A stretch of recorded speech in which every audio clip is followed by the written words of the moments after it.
applied at joints. Well, I want to put a distributed load. What did I do to get that accomplished? I said, hey, let me put a beam and let me put a support reaction at J and K, a pin and a roller. Where are those support reactions at? At the joints, where I can apply loads. Then on top of the beam, I put the distributed load.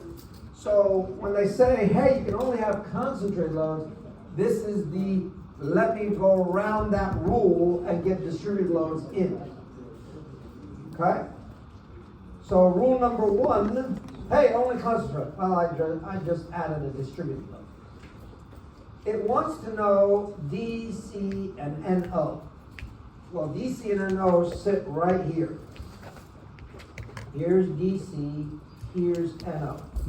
If I were a betting man or woman, or an it, they, them, whatever you are, what do you think DC and NO are? Tension or compression? If you had to guess, take a guess. Tension or compression? What? Why?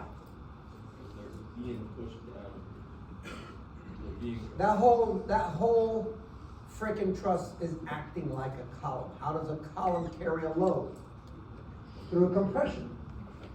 So if you look, what I really have is a tower, and that tower is, these are two columns in essence. How do columns carry loads? Compression. So I'm thinking before I even start this, these two better come out as compression. Okay? Now, I need to isolate them. I need to make a cut. Here's my cut.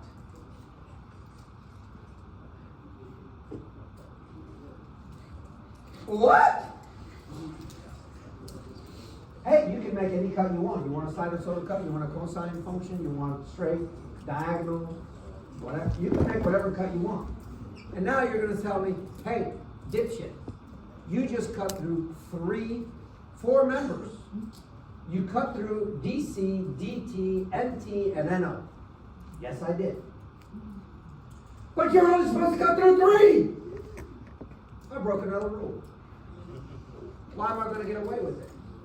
Because the two are collinear. In other words, DT and NT are collinear. So what am I going to do? I'm going to come over here and do a moment at D.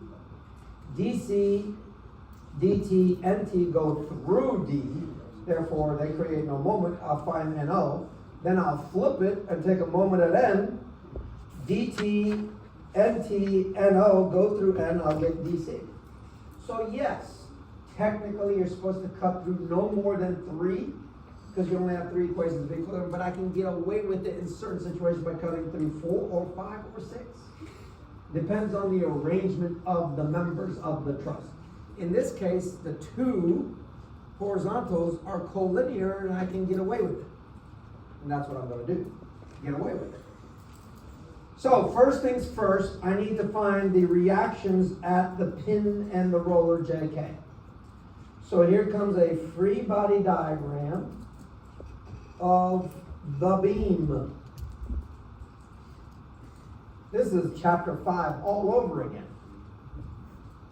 I'm going to have a JY, I'm going to have a JX, I'm going to have a KY, and then I'm going to put in a single concentrated load by chapter 4, section 9, single force resultant, which is 1/2 times the base. Base is 10, height is 500, leaving me 2,500 pounds. Where is it acting? Oh, it's acting 1/3 from the fat end or 2/3 from the skinny end. Can't forget that shit. So this is going to be 1/3 of 10 or 2/3 of 10. 1/3 of 10 is 3.33. 2/3 is 6.67. So what have I done here? I did this is chapter 4, section 9, distributed load. Here comes chapter 5, equilibrium of a rigid body. I'm going to sum forces in the x. Outcome is obvious, but I'm writing it so your notes are complete. Jx equals 0. Am I shocked by this? No, because beams are not intended to carry axial loads, loads along the axis of the beam. They're intended to carry transverse loads, loads perpendicular to their axis. So, not shocked. Next, I'm going to do a sum moments about J equals 0. Counterclockwise positive. Well, if I sum moments about J, that eliminates that, leaving me two things to put in the moment equation. That's going to be 10ky minus 2500 times 6.67 equals 0. Ky therefore is equal to 1667.5. It is indeed upwards pounds. And now I just simply sum forces in the y equals 0, positive upward. That says Jy plus Ky must equal to 2500. Take this, dump it in here. Jy comes out 832.5, also pounds upward. So the spur reactions are pushing up against the beam. What are they doing against the truss? By Newton's third law, they're pushing down. Right? So, on truss, Jy equals 832.5 downward, Ky equals 1667.5 downward by Newton's third. By Newton's third law. It has to be equal and opposite on the truss. Now, my question to you, now I can go in there and do the method of sections. Do I want to look at the upper half or do I want to look at the lower half? I want to look at the upper half because I don't like the pins down there and I don't know its value and I can't calculate its value.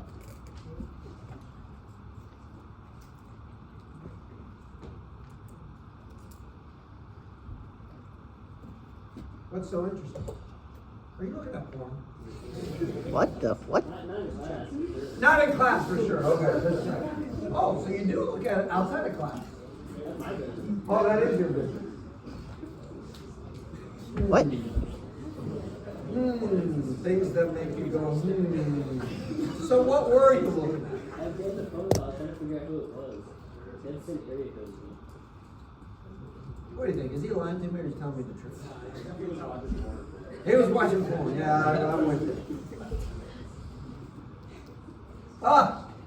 Anyway, so I want to avoid the pins at A and Q, so I'm going to look at the upper half.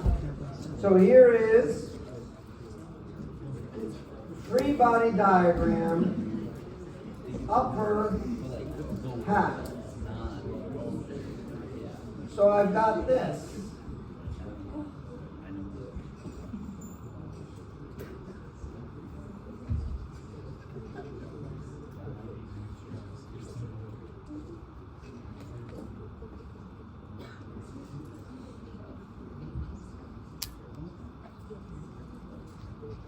I'm going to put in my loads from J. This is 832.5.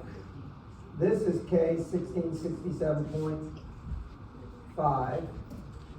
Over here, there's a load of 1,000 at an angle of 60. Here is 1,000 at an angle of 60. So what these could be is wires, electrical wires that are coming through the tower, and we're just showing them as, instead of cables, just forces, which is what they would have on the truck, on the structure. Here, we're gonna put in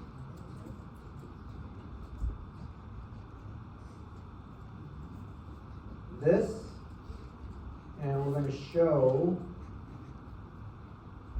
a force this way, FDC. We're gonna show a force this way, FDT. We're gonna show a force this way, FNT, and we're gonna show a force this way, FNO.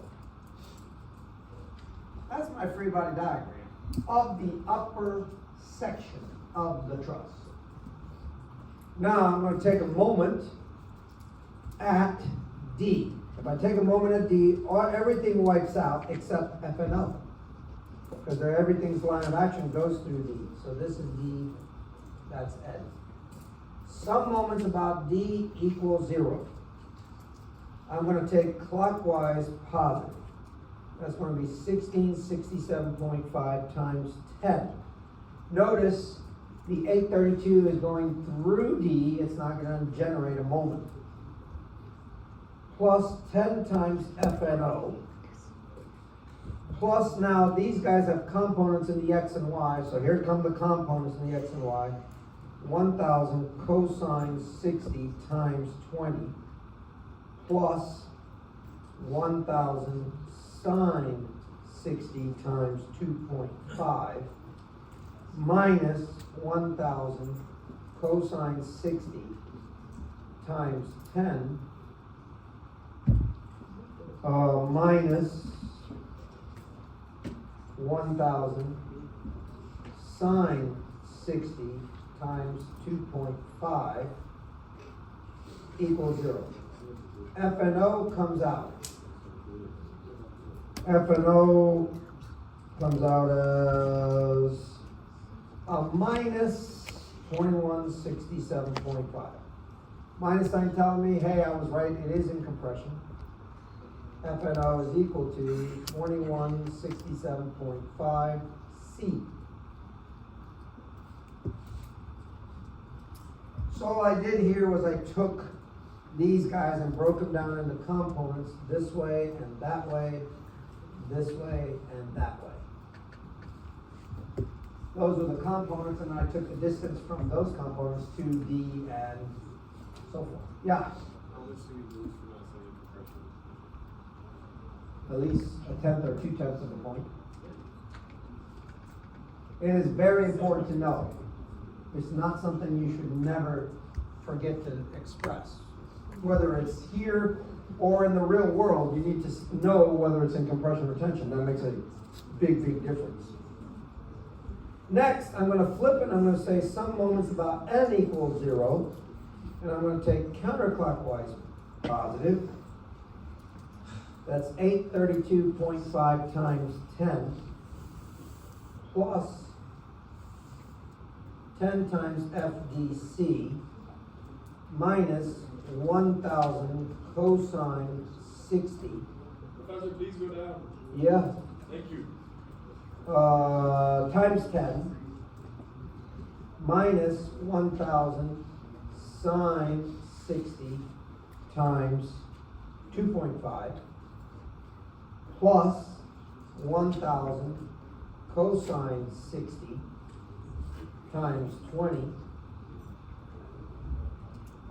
plus 1000 sine 60 times 2.5 equals 0. So FDC comes out as a minus 1332.5, or FDC equals 1332.5 in compression.